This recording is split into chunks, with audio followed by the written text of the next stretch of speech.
some of the things that I faced in my own life that I thought that I could not get through because of that fear, false evidence appearing real. Also, not knowing what was going to be on the other side, that unknown.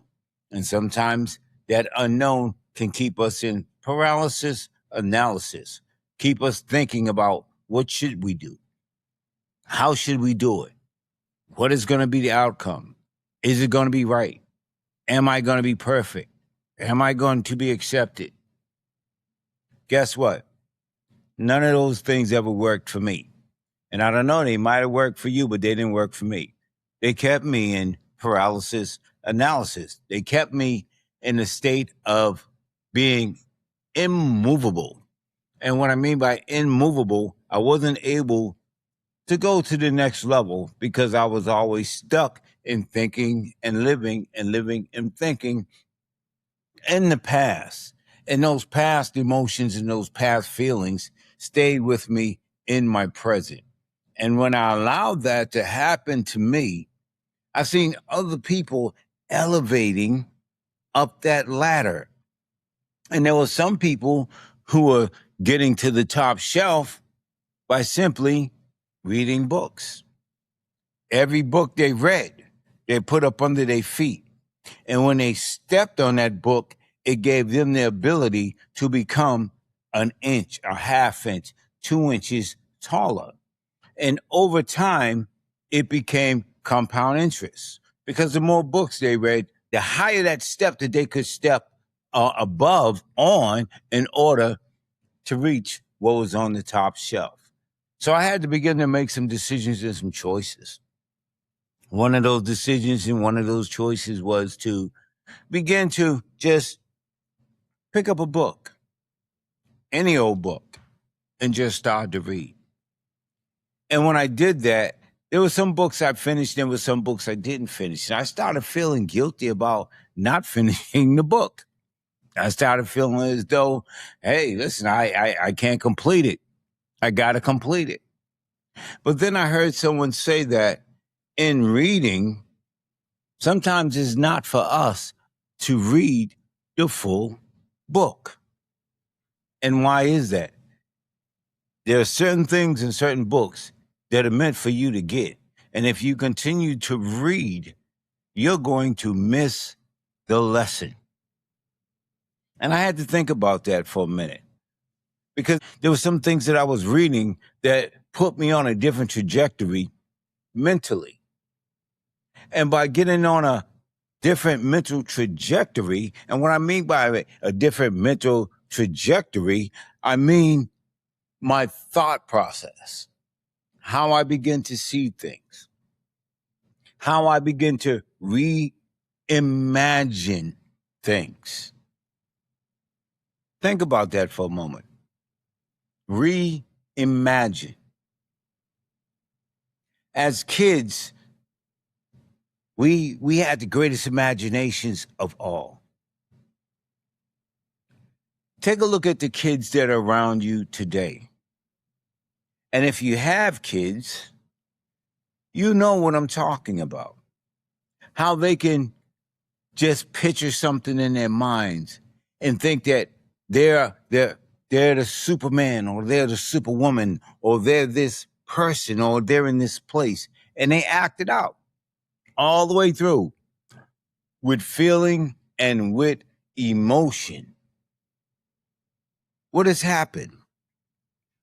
I can only talk about my own experience, about what happened to me. As a kid, I remember having that great imagination. And there was no fear. I could do anything. I could be whoever I wanted to be. No matter what that character was, I could be it. Because in my mind, I became it. My imagination as a child was rich with ideas, rich with pictures, rich beyond money. And when I say rich beyond money, because as we begin to grow, as I begin to mature, money became that pivotal piece, that money became what I was searching for. My imagination was on how much money I could get. My imagination was on what other people had and what I didn't have. And by allowing that to happen, what happened to me?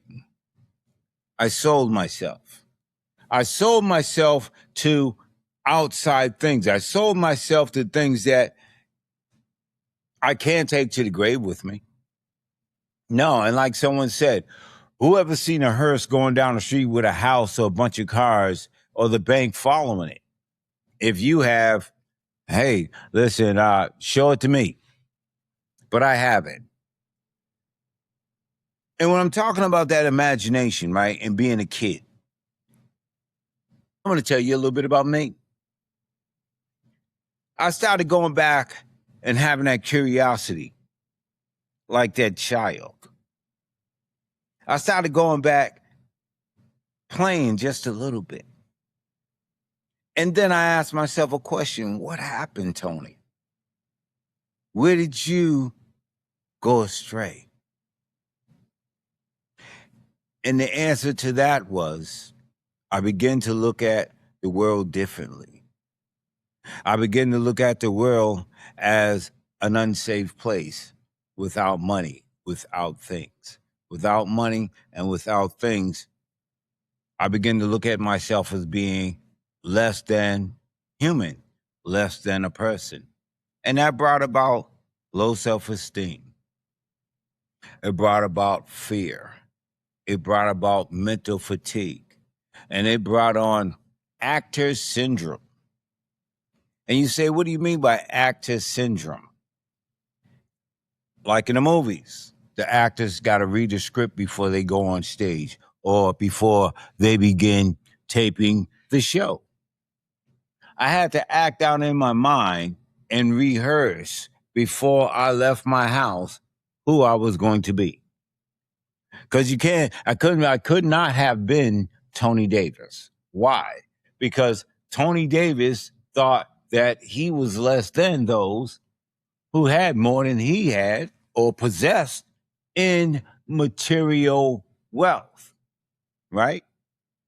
But on the flip side of that coin, as I begin to really take a look at things, those folks were just like me. We were all acting a part in order to fit in and not feel less than. The point I'm trying to make here is this, is that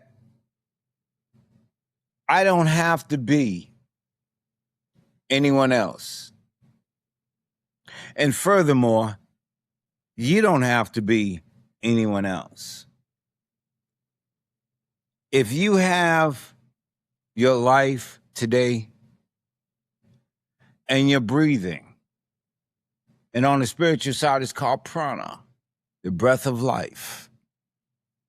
That's more than most. That's more than most. And all your needs will be met. Trust that. All your needs will be met. For me, I had to stop becoming content with those things that I had and not worrying about those things that I didn't have. Because when they talk about less is more, I understand what less is more, what that means today. What it means today is that the less you have, the less you have to worry about. And plus, you have more space in order to grow. You have more space in order to move around and to do some things. And guess what?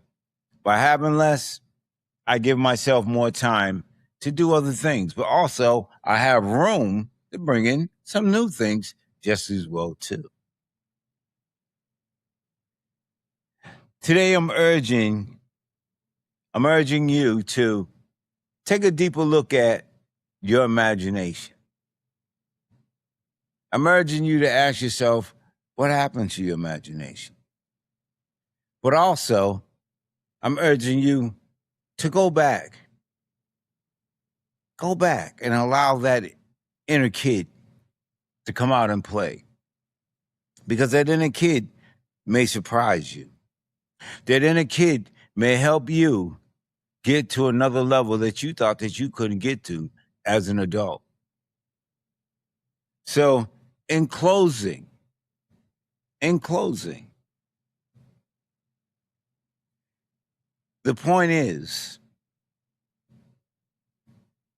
redefine and redefinition, there comes definition.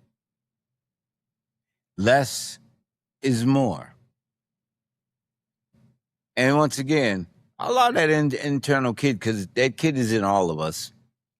Who said as an adult you had to be so serious? As the Joker said, if anyone watched the Batman movie. Joker said, why so serious? Life became so serious that we had to put that imagination up under the bed. You had to, it became suppressed. And I get it. I have bills to pay. I have things I worry about just as well, too. But guess what? After a certain hour, there's nothing that you can do about it anyway. So allow it to go. Tomorrow, if tomorrow comes for you, then you'll deal with it then. But just for today, allow that inner kid, which is in you, to come out and play a little bit. And once again, who knows? That little kid might direct you to a different path. And that path might be that light or that way that you've been missing. And in your mind, you might say, what's missing? I have everything I need and more, but something's missing. That inner child is talking. Listen to the inner child and allow your imagination to run wild a little bit. A mind is a terrible thing to waste. And the more you know, the further you go. Because information is the new currency. The more information you got, the more valuable you become. Study, read, journal, do some different things. I get it. At the end of the day, you might be tired. But guess what? Take 10 minutes for yourself. Redefine yourself. Re-educate yourself. Relearn yourself. And relearning and re-educating yourself, you find out some different things about you. You're going to say, wow, because that happened to me. When I begin to read more, I begin to take some time and say, hey, listen, wait a minute. Work is going to be there. There's some folks out there who are going to pay you for your energy, and your energy is currency. But also, they pay you to buy their time back in order for them to be doing something else, and they're paying you to do what they should be doing. Think about that for a moment. So once again, thank you for tuning in. Allow that inner child in you to come alive. Reimagine and allow your imagination to take you to a different space and time. Because everything is frequency, energy, and vibration. Thank you so much for tuning in. May God bless you, hold you, and keep you. And until I see you again, stay safe. Thank you.